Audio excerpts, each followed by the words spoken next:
Hello friend, M classes में आपका स्वागत है। आज से मैं विभिन्न प्रतियोगी परीक्षाओं में पूछे जाने वाले प्रमुख हिस्ट्री के प्रश्नों को हल करेंगे। तो आइए शुरू करते हैं। पहला क्वेश्चन देखते हैं। निम्नलिखित में कौन प्रथम यूरोपीय व्यक्ति था जिसने भू क्षेत्र अर्जित करने के उद्देश्य से भारतीय राजाओं के झगड़ों में भाग लेने की नीति आरंभ की? यानी प्रथम यूरोपीय व्यक्ति कौन था जिसने भारतीय राजाओं के झगड़ों में भाग लेने की नीति आरंभ की? तो वो था डुप्ले। यानी डुप्ले ही पहला व्यक्ति था, पहला यूरोपीय व्यक्ति था जिसने भारतीय राजाओं के झगड़ों में भाग लेने की नीति प्रारंभ की। तो डुप्ले। अब डुप्ले के बारे में जानते हैं कि डुप्ले था कौन। तो डुप्ले एक फ्रांसीसी गवर्नर था, फ्रांसीसी गवर्नर था। यानी भारतीय फ्रांसीसी गवर्नर डुप्ले था, जो 1741 से लेकर के 1754 तक भारत में फ्रांसीसी गवर्नर था। 1741 से लेकर के 1754 तक भारत में फ्रांसीसी 1741 से 54 तक था। 1754 में भारत में फ्रांसीसी गवर्नर गोडेहू को बनाया गया था। 1754 में किसे बनाया गया था? गोडेहू को। यानी भारतीय राजाओं के झगड़ों में भाग लेने वाला पहला यूरोपीय व्यक्ति कौन था? डुप्ले। नेक्स्ट क्वेश्चन देखते हैं। नेक्स्ट क्वेश्चन क्या करा? किस अंग्रेज ऑफिसर ने 1763 में लड़ाई की एक श्रृंखला मीर कासिम को हराया था? यानी 1763 में मीर कासिम को किसने हराया था? तो मेजर एडम ने। 1763 में मेजर एडम ने मीर कासिम को पराजित किया था। तो मेजर एडम ने मीर कासिम को क्यों पराजित किया? तो आइए देखते हैं। तो मीर कासिम बंगाल में अंग्रेज़ों की दया पर बनने वाला नवाब था, लेकिन दस्तक के दुरुपयोग के कारण वह अंग्रेज़ों का विरोध करने लगा। परिणाम स्वरूप अंग्रेज़ों ने मीर कासिम को हटा करके 1763 में हटा करके पुनः मीर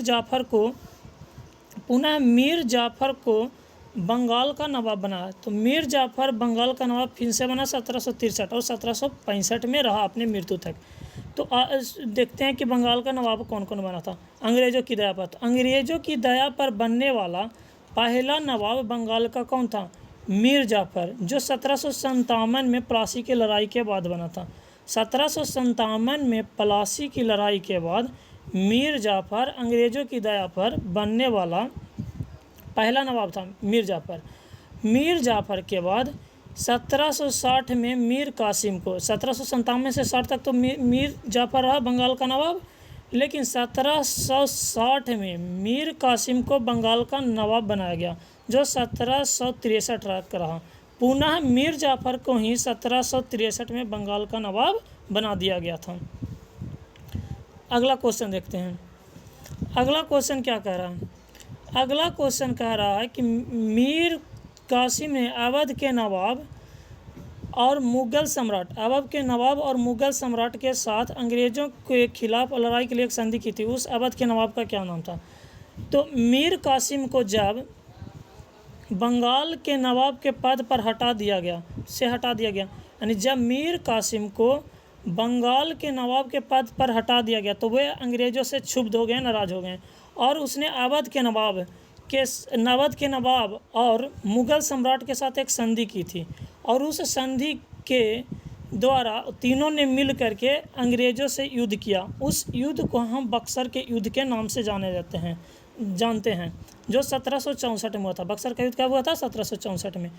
उसी अवध के नवाब का क्या नाम था इसमें पूछा जा रहा है। तो उस अवध के नवाब का नाम था शुजा-उद-दौला। उस अवध के नवाब का नाम क्या था? शुजा-उद-दौला। और मुग़ल सम्राट कौन था? तो मुग़ल सम्राट था शाह आलम द्वितीय। वह मुग़ल सम्राट कौन था? शाह आलम द्वितीय। यानी बक्सर का युद्ध जो 1764 में हुआ था, उसमें अवध का नवाब था शुजा-उद-दौला और मुग़ल सम्राट था शाह आलम द्वितीय। नेक्स्ट क्वेश्चन देखते हैं। नेक्स्ट क्वेश्चन क्या कह रहा है? नेक्स्ट क्वेश्चन कह रहा है, सिराजुद्दौला के विरुद्ध षड्यंत्र रचने में अंग्रेज़ों ने अनेक विशिष्ट व्यक्तियों को अपने साथ मिलाया था, लेकिन उनमें से एक षड्यंत्रकारी ने पहले से तय लूट के हिस्से की बजाय एक बड़े हिस्से की मांग की थी, जिसकी संतुष्टि के लिए क्लाइव ने कुख्यात साजिश रची थी। उस व्यक्ति का क्या नाम था? यानी क्लाइव ने कुख्यात साजिश किसके विरुद्ध रची थी? तो क्लाइव ने कुख्यात साजिश अमीन चंद के विरुद्ध रची थी, क्योंकि अमीन चंद क्लाइव के जो कूटनीतिक था, यानी धोखेबाजी कर रहा था मीर जाफ़र के साथ साथ, उसकी जानकारी हो गई थी, अमीन चंद को जानकारी थी। तो अमीन चंद ने कहा कि यदि बंगाल के कुल संपत्ति का यदि आप मुझे 5% नहीं देंगे तो मैं जा करके भंडा फोड़ दूंगा और सिराजुद्दौला को बता दूंगा। तो इसी कारण क्लाइव ने अमीन चंद के विरुद्ध एक साजिश रची थी, अमीन चंद के विरुद्ध एक साजिश रची थी और उसे झूठा प्रमाण पत्र दे दिया गया था कि मैं आपको 5% जीतने के बाद दे दूंगा और एक बहुत बड़ा हिस्सा दे दूंगा। झूठा प्रमाण पत्र दे दिया गया था, यानी झूठा सिग्नेचर करके दे दिया गया था। तो आइए अब अगला देखते हैं क्वेश्चन। अगला क्वेश्चन क्या कह रहा है? अगला क्वेश्चन कह रहा है कि अवध के अंतिम नवाब कौन था? अवध के अंतिम नवाब बाजिद अली खान थे। अवध के अंतिम नवाब कौन थे? बाजिद अली खान थे। बाजिद अली खान था, जिसे 1856 में, क्या 1856 में कुशासन का आरोप लगाकर, जिस पर कुशासन का आरोप लगा करके अवध के नवाब के पद से हटा दिया गया था। बाजिद अली खान को अवध के नवाब के पद से हटा दिया गया था और अवध को अंग्रेजी राज में मिला लिया गया था। अंग्रेजी राज में मिला लिया गया था। इसी अवध के नवाब बाजिद अली खान की दूसरी पत्नी थी। इसी अवध के नवाब बाजिद अली खान की दूसरी पत्नी थी हजरत महल बेगम, जिसने लखनऊ में 1857 की क्रांति में नेतृत्व किया था। यही हजरत महल बेगम थी अवध के नवाब की दूसरी पत्नी, जिसने 1857 की क्रांति में लखनऊ में नेतृत्व की थी। अगला क्वेश्चन देखते हैं। अगला क्वेश्चन क्या कह रहा है? अगला क्वेश्चन कह रहा है कि प्लासी का युद्ध, अगला क्वेश्चन कह रहा है क्या कि प्लासी का युद्ध किस वर्ष लड़ा गया था? तो प्लासी का युद्ध जानते होंगे कि 1757 में था। प्लासी का युद्ध कब हुआ था? 1757 में हुआ था। प्लासी के युद्ध में कि कौन कौन भाग लिया था? प्लासी के युद्ध में किसके किसके बीच, प्लासी का युद्ध किसके किसके बीच होता है? तो प्लासी का युद्ध हुआ था रॉबर्ट क्लाइव और सिराजुद्दौला के बीच। किसके पास? सिराजुद्दौला। शुजाउद्दौला था। अवध का नवाब कौन था? शुजाउद्दौला। लेकिन यहाँ पर रॉबर्ट क्लाइव और सिराजुद्दौला के बीच हुई थी प्लासी की लड़ाई। सिराजुद्दौला था जो बंगाल का नवाब था, लेकिन शुजाउद्दौला जो अवध का नवाब था। शुजाउद्दौला कहाँ का नवाब था? अवध का नवाब था, जिसने बक्सर के युद्ध में भाग लिया था। लेकिन सिराजुद्दौला बंगाल का नवाब था। सिराजुद्दौला बंगाल का नवाब था, जिसने प्लासी की लड़ाई में भाग लिया था। प्लासी की लड़ाई में सिराजुद्दौला भाग लिया था और बक्सर के युद्ध में शुजाउद्दौला ने भाग लिया था, जो अवध का नवाब था। तो प्लासी का युद्ध किस वर्ष हुआ था? 1757 में। नेक्स्ट क्वेश्चन देखते हैं। नेक्स्ट क्वेश्चन क्या कर रहा है? नेक्स्ट क्वेश्चन, किसने प्लासी के युद्ध में सिराजुद्दौला को पकड़ा और फांसी पर लटका दिया था? तो किसने प्लासी के युद्ध में सिराजुद्दौला को पकड़ा था और फांसी पर लटका दिया था? तो प्लासी के युद्ध में सिराजुद्दौला को पकड़ने वाला था मीरन कौन था? मीर जाफ़र का पुत्र था।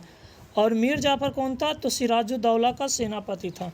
मीरन था जिसने फांसी पर लटका दिया था सिराजुद्दौला को। मीरन ने ही सिराजुद्दौला को फांसी पर लटका दिया था। और मीरन कौन था? तो मीर जाफ़र का पुत्र था। मीरन मीर जाफ़र का पुत्र था। और मीर जाफ़र कौन था? सिराजुद्दौला का सेनापति था। नेक्स्ट क्वेश्चन देखते हैं। ब्लैक होल की घटना कहाँ हुई थी? ब्लैक होल की घटना कहाँ हुई थी? तो ब्लैक होल की घटना कलकत्ता में हुई थी। ब्लैक होल की घटना कहाँ हुई थी? कलकत्ता में हुई थी। ब्लैक होल की घटना कहाँ हुई थी? कलकत्ता में हुई थी। ब्लैक होल की घटना क्या थी? अंग्रेज़ों ने कलकत्ते के किलों की किलाबंदी, मजबूत किलाबंदी करना शुरू कर दिया था। इससे बंगाल के नवाब सिराजुद्दौला नाराज़ थे। इससे बंगाल के नवाब सिराजुद्दौला नवाब थे और उन्होंने अंग्रेज़ों को कहा कि आप कलकत्ते के किले की इतनी मजबूत किलाबंदी ना करें। लेकिन अंग्रेज़ कलकत्ते के किलाबंदी को फिर भी जारी रखा, बंगाल के नवाब सिराजुद्दौला नाराज हो गए। बंगाल के नवाब क्या हो गए? सिराजुद्दौला नवाब हो गए। परिणाम स्वरूप उन्होंने यानी सिराजुद्दौला ने कलकत्ता पर आक्रमण कर दिया और कलकत्ता को जीत लिया और उस कलकत्ते का नाम बदल करके अलीनगर रख कर दिया कि उस कलकत्ते का नाम अलीनगर। इसी युद्ध के बाद जो 1756 में हुआ था, यानी कलकत्ता पर आक्रमण किया था और जीत गया था कौन? सिराजुद्दौला।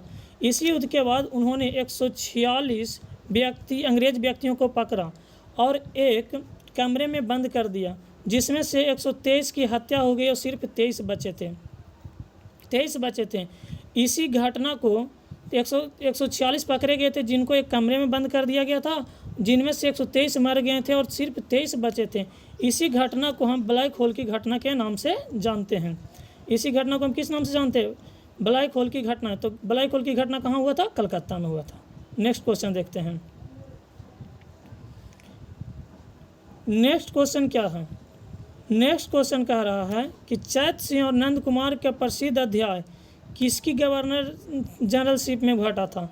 यानी चैत सिंह और नंद कुमार प्रसिद्ध जो अध्याय था किसके गवर्नर जनरलशिप में घटी थी? तो वारेन हेस्टिंग्स के गवर्नर जनरल के काल में घटी थी। चैत सिंह कौन था? चैत सिंह बनारस के राजा थे जिस पर वारेन हेस्टिंग्स ने दबाव बना करके रुपये की मांग की थी और कुछ घोड़े की मांग की थी। और नंद कुमार एक बंगाली ब्राह्मण थे। नंद कुमार कौन थे? बंगाली ब्राह्मण थे, जिस पर उन्होंने नंद कुमार पर झूठा आरोप लगाकर उन्होंने फांसी पर लटकवा दिया था और मृत्युदंड दिलवा दी थी। आइए नेक्स्ट क्वेश्चन देखते हैं। तथाकथित ब्लैक होल की घटना का एक तरफा विवरण हमें एक अंग्रेज से प्राप्त हो, तो अंग्रेज कौन था? तो वह अंग्रेज हॉलवेल था। यानी ब्लैक होल की घटना का वृत्तांत को सुनाने वाला कौन सा अंग्रेज था? हॉलवेल था। हॉलवेल ने कहा कि कलकत्ता पर आक्रमण के बाद उन्होंने बंगाल के नवाब सिराजुद्दौला ने 1756 में 146 लोगों को बंदी बनाया और जिसको एक छोटे से कमरे में ठूस करके भर दिया, जिसमें से 123 लोगों की मौत हो गई और जिसमें से सिर्फ 23 बचे। उनमें से 23 जो बचे थे उनमें से एक हॉलवेल था जिसने इस कथा को सुनाई थी। अगला क्वेश्चन,